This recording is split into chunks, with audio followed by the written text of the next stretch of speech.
जय हिंद स्टूडेंट। तो आज के इस वीडियो में हम पढ़ने वाले हैं चैप्टर नंबर 12 सिमेट्री।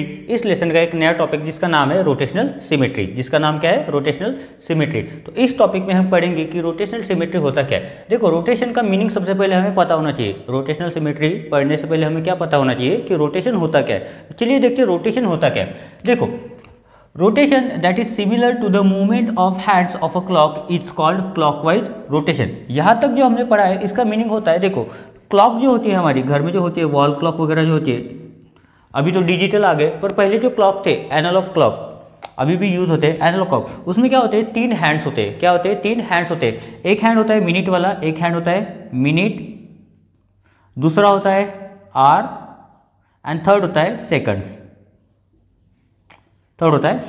तो कितने हैंड होते हैं क्लॉक में? टोटल होते हैं 3 हैंड्स। क्लॉक में कितने होते हैं? 3 हैंड्स होते हैं। ठीक है। तो ये जिस साइड से रोटेशन करते हैं, मतलब जिस डायरेक्शन में रोटेट करते हैं, उस डायरेक्शन को क्या कहा जाता है? Clockwise rotation. उस डायरेक्शन को क्या कहा जाता है? Clockwise rotation. मतलब जिस साइड में वो मूव होते हैं, उनको क्या कहा जाता है? उस डायरेक्शन को कहा जाता है क्लॉकवाइज रोटेशन। उसके बाद and that in the opposite direction it is said to be a anti clockwise rotation. और इसी डायरेक्शन में जब वो रोटेट होते हैं तब क्या कहा जाता है? Clockwise rotation. बट जब उसके अपोजिट डायरेक्शन में जब वो हैंड्स मूव करते हैं तो उस डायरेक्शन को कहा जाता है एंटी क्लॉकवाइज रोटेशन। क्या कहा जाता है? Anti clockwise rotation. क्या कहा जाता है? Anti clockwise rotation. आगे देखते हैं। आगे उन्होंने बोला है When an object rotates, its shape and size do not change। जब भी कोई ऑब्जेक्ट को हम रोटेट करते हैं, वो आप क्लॉकवाइज रोटेट करो या फिर एंटी क्लॉकवाइज रोटेट करो, क्या होता है? उसका शेप एंड साइज चेंज नहीं होता है। क्या होता है? उसका शेप एंड साइज चेंज नहीं होता है। जैसे कि फॉर एग्जांपल ये डस्टर है, अगर इसको मैं रोटेट करूँ तो उसका क्या हो रहा है? चेंज। बस क्या हो रहा है? चेंज। कुछ भी नहीं। क्या हो रहा है? चेंज। कुछ भी नहीं। ना इसका शेप चेंज हो रहा है, ना इसका साइज चेंज हो रहा है। ठीक है। क्या हो रहा है? चेंज। कुछ भी नहीं। क्या हो रहा है? चेंज। कुछ भी नहीं। ठीक है। तो इसका शेप एंड साइज चेंज नहीं होता। उसके बाद हम ये जानने वाले हैं कि किसी भी चीज़ को रोटेट करने के लिए हमें कौन सी 3 चीज़ें याद रखनी चाहिए, या फिर याद होनी चाहिए। तो सबसे पहले होती है उसमें सेंटर ऑफ रोटेशन। क्या होता है? सबसे पहले होता है सेंटर ऑफ रोटेशन। दूसरा होता है डायरेक्शन ऑफ रोटेशन, कि वो किस डायरेक्शन में रोटेट हो रहा है, वो क्लॉकवाइज रोटेट हो रहा है या फिर एंटी क्लॉकवाइज रोटेट हो रहा है। तीसरा होता है एंगल ऑफ रोटेशन, मतलब वो कितने डिग्री से रोटेट हो रहा है, कितने डिग्री पे रोटेट हो रहा है, ये भी हमें पता होना चाहिए। देखो, उसके बाद होता है डेफिनेशन किसका? सेंटर ऑफ रोटेशन का। देखो, ये जो सेंटर ऑफ रोटेशन है, मतलब इसका मतलब ये होता है, देखो कोई भी ऑब्जेक्ट हो वो अगर रोटेट हो रहा है तो वो एक फिक्स पॉइंट पे रोटेट होता है। वो कहाँ पे रोटेट होता है? एक फिक्स पॉइंट पे रोटेट होता है। जिस फिक्स पॉइंट पे वो रोटेट होता है उस पॉइंट को कहा जाता है सेंटर ऑफ रोटेशन। जैसे कि यहाँ पे मैं डेफिनेशन पढ़ता हूँ। The rotation turns an object about a fix point which is called the centre of rotation. जैसे ये जो हैंड्स है, ये जो तीनों हैंड्स है, 1 2 3, ये एक फिक्स पॉइंट पे क्या हो रहे हैं? रोटेट हो रहे हैं। इसका मतलब इसको क्या बोलेंगे हम? इसको बोलते हैं सेंटर ऑफ रोटेशन। इसको क्या बोलेंगे? Centre of rotation. क्या बोलते हैं इसको? Centre of rotation. जिस पॉइंट पे वो फिगर रोटेट होती है या फिर कोई ऑब्जेक्ट अगर रोटेट होता है तो वो एक फिक्स पॉइंट पे रोटेट होता है, उस पॉइंट को कहा जाता है सेंटर ऑफ रोटेशन। क्या कहा जाता है? उस पॉइंट को कहा जाता है सेंटर ऑफ रोटेशन। ठीक है। उसके बाद देखते हैं rotation through the movement of hands of a clock. देखो, ये क्लॉक मैंने ड्रॉ कर दी है। यहाँ पे मैंने ये भी समझाया कि डायरेक्शन कौन सी होती है। ये डायरेक्शन कौन सी है? इसको बोलते हैं क्लॉकवाइज डायरेक्शन। कितने हैंड होते हैं इसमें? 3 हैंड होते हैं। एक मिनट वाला होता है, दूसरा आवर वाला होता है, तीसरा होता है सेकंड्स वाला। ठीक है। क्लॉकवाइज डायरेक्शन के अपोजिट डायरेक्शन कौन सी होती है? क्लॉकवाइज डायरेक्शन के अपोजिट डायरेक्शन होती है एंटी क्लॉकवाइज रोटेशनल डायरेक्शन। जिस पॉइंट पे वो रोटेट होता है, जिस फिक्स पॉइंट पे कोई भी ऑब्जेक्ट रोटेट होता है, उसको क्या बोलते हैं? Centre of rotation. क्या बोलते हैं उसको? Centre of rotation. आगे देखना है हमें rotation through the movement of hands of a clock. देखो, इतना सब कुछ समझा दिया, अभी ये भी देखते हैं।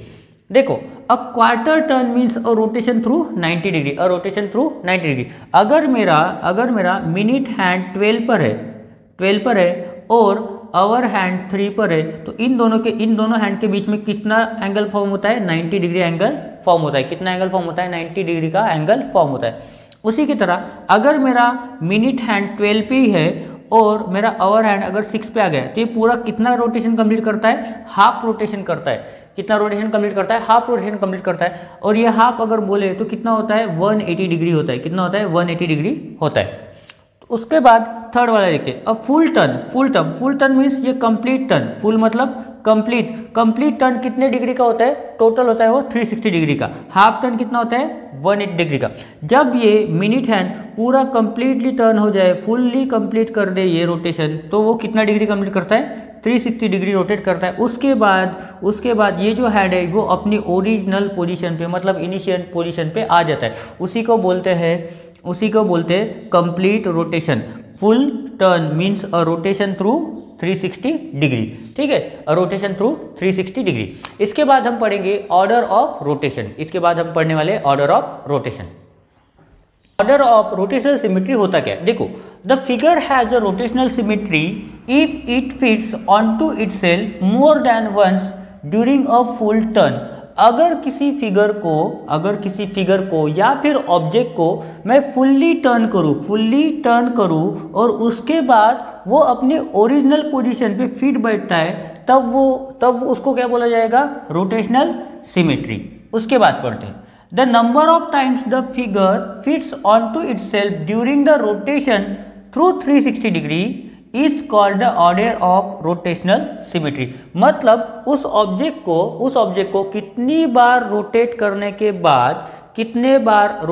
के बाद या फिर कितने टर्न के बाद, नंबर ऑफ टर्न्स जो होता है, कितने टर्न के बाद वो अपनी ओरिजिनल पोजीशन पे आता है, उसी को क्या बोलते हैं, उन्हीं नंबर ऑफ टर्न्स को क्या बोलते हैं, ऑर्डर ऑफ रोटेशनल सिमेट्री। क्या बोलते हैं, ऑर्डर ऑफ रोटेशनल सिमेट्री। जैसे कि अगर हम देखते हैं ये मेरा डस्टर है, ये मेरा डस्टर है जिससे मैं क्या करता हूँ, इस बोर्ड को क्लीन करता हूँ। अगर समझो ये मेरा डस्टर है, इसको मैं रोटेट करूँ, ये क्या हो गया, 1 टर्न हो गया। ये क्या हो गया, मेरा सेकंड टर्न। ये मेरा थर्ड टर्न हो गया और ये क्या है, मेरा फोर्थ टर्न होने के बाद ये मेरा इसके ओरिजिनल पोजीशन पे आ गया। ये जो मेरा डस्टर है इसको 4 बार टर्न करने के बाद क्या आ गया, इसका जो इनिशियल पोजीशन था उसी पे आ गया। ये इसी को क्या बोलते हैं, ये जो 4 टर्न लिए हैं इसको इनिशियल पोजीशन पर लाने के लिए उसी को क्या बोलते हैं, ऑर्डर ऑफ रोटेशनल सिमेट्री। मतलब इस ऑब्जेक्ट के लिए ऑर्डर ऑफ रोटेशनल सिमेट्री कितना होगा, 4 होगा। कितना होगा, 4 होगा। अगर हम देखते हैं इसको मैं टर्न करता हूँ। यहाँ पे क्या लिखा है, स्कॉलर स्पायर अकेडमी। यहाँ पे क्या लिखा है, स्कॉलर स्पायर अकेडमी। देखो इसको फिर से रोटेट करते हैं। एक टर्न हो गया, 2, 3 और उसके बाद 4। चौथे टर्न के बाद ये नाम एज इट इज आया, इसकी ओरिजिनल पोजीशन यहाँ पे आ गई। मतलब इसी को क्या बोलते हैं, इसी नंबर ऑफ रोटेशन को कहा जाता है order of rotational symmetry. Order of rotational symmetry. इसी नंबर ऑफ टर्न्स को क्या कहा जाता है, ऑर्डर ऑफ रोटेशनल सिमेट्री। ठीक है, तो चलिए इसको एक एग्जाम्पल से समझते हैं जो मैं बोर्ड पे ड्रॉ करने वाला हूँ। आपको मैंने डस्टर से बता दिया, उन्होंने बुक में एक फिगर ड्रॉ की है जो कि कुछ इस प्रकार है। अगर इसको मैं टर्न करता हूँ, अगर इसको मैं एंटी क्लॉकवाइज डायरेक्शन में, उल्टा में टर्न करता हूँ, तो फर्स्ट टर्न में इसकी पोजीशन क्या होगी, ये अभी हॉरिजॉन्टल है, तो सेकंड टर्न में कहाँ पे जाएगी, फर्स्ट टर्न में कहाँ पे जाएगी, वर्टिकल हो जाएगी। और सेकंड टर्न में फिर से वो अपने ओरिजिनल पोजीशन में आ जाएगी। मतलब इसके लिए ऑर्डर ऑफ रोटेशनल सिमेट्री कितना होगा, इसके लिए ऑर्डर ऑफ रोटेशनल सिमेट्री होगा मेरा 2। मतलब इस फिगर के लिए मेरा ऑर्डर ऑफ रोटेशनल सिमेट्री कितना होगा, 2 होगा। ठीक है, इसी कॉन्सेप्ट को यूज करके हम क्या करेंगे, फर्स्ट एग्जांपल हमारा सॉल्व करते। तो फर्स्ट एग्जांपल हम पढ़ते हैं। Find out which of the figures have rotational symmetry about the mark point O and also find the order of rotational symmetry. क्या बोला है, वो इस फिगर को रोटेट करने के बाद, टर्न करने के बाद वो फिगर हमारे इस क्राइटेरिया में बैठती है कि नहीं, मतलब रोटेशनल सिमेट्री है कि नहीं। और अगर रोटेशनल सिमेट्री है तो उसका ऑर्डर ऑफ रोटेशनल सिमेट्री क्या होगा, मतलब कितने टर्न्स के बाद वो अपने ओरिजिनल पोजीशन पे आएगी। तो देखो फिगर को आप किसी भी डायरेक्शन में रोटेट करो, कोई प्रॉब्लम नहीं। आपको लगता है क्लॉकवाइज करो तो अगर आप चाहते हो इसको क्लॉकवाइज रोटेट करना तो आप क्लॉकवाइज टर्न करो, या फिर अगर आपको लगता है आप एंटी क्लॉकवाइज रोटेट करोगे तो आप एंटी क्लॉकवाइज भी रोटेट कर सकते हो। ठीक है, हम ट्राई करते हैं कैसे, क्लॉकवाइज ट्राई करते हैं। अगर ये देखो ये मेरा क्या है, इसको हम बोलेंगे इनिशियल पोजीशन, इसको हम क्या बोलेंगे, इनिशियल पोजीशन। अगर मैं इसको क्लॉकवाइज रोटेट करता हूँ इस डायरेक्शन में तो ये ए पॉइंट कहाँ पे आ जाएगा, डी की जगह ड्रॉ कर लेते हैं। तो ये जो मेरा पॉइंट ए यहाँ पे आ जाएगा, डी पॉइंट यहाँ पे आएगा, सॉरी डी पॉइंट यहाँ पे आएगा, सी पॉइंट यहाँ पे आएगा और बी पॉइंट यहाँ पे आएगा। ये कौन सा है, ये मेरा फर्स्ट टर्न है। कौन सा है, फर्स्ट टर्न है। सेकंड टर्न में देखते हैं, सेकंड टर्न में कैसे पोजीशन रहेगी वो भी देखते हैं। 1 2 3 4 देखो अभी ये ए यहाँ पर है, अभी कहाँ पर आएगा, यहाँ पर आएगा। डी कहाँ पर आएगा, यहाँ पर आएगा। सी यहाँ पर चला जाएगा और बी यहाँ पर आएगा। थर्ड टर्न देखते हैं, थर्ड टर्न में कहाँ पे आएगा, देखो अभी कहाँ पर है, ए यहाँ पर है तो अभी यहाँ पर आएगा ए डी सी बी। आया कि इसकी ओरिजिनल पोजीशन में कहाँ पे होना चाहिए, इसको इस पोजीशन में होना चाहिए। फोर्थ टर्न में रोटेट करते, फोर्थ टाइम रोटेट टर्न करते इसको। अभी फोर्थ टाइम जब हम टर्न करेंगे तो ए अपनी आ गया ओरिजिनल पोजीशन पे। ए अगर अपनी ओरिजिनल पोजीशन पे आ गया, इसका मतलब होता है कि बाकी सभी जो पॉइंट्स है वो भी अपनी ओरिजिनल पोजीशन में आ जाएंगे, वो भी अपनी ओरिजिनल पोजीशन में आ जाएंगे। आ गया मतलब टोटल 4 टर्न्स के बाद ये कहाँ पे आ गया, अपनी ओरिजिनल पोजीशन पे आ गया। टोटल 4 टर्न्स के बाद ये कहाँ पर आया, उसकी ओरिजिनल पोजीशन पे, इनिशियल पोजीशन पे आ गया। मतलब हम लिख सकते हैं therefore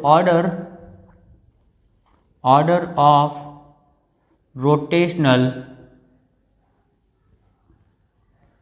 symmetry is 4। Order of rotational symmetry कितना होगा, इस फिगर के लिए 4 होगा। ठीक है, ये समझा। इसके बाद वाले एग्जाम्पल वो मैं आपको नेक्स्ट वीडियो में पढ़ाऊंगा। तो आज की इस वीडियो में बस इतना ही। थैंक यू एंड जय हिंद।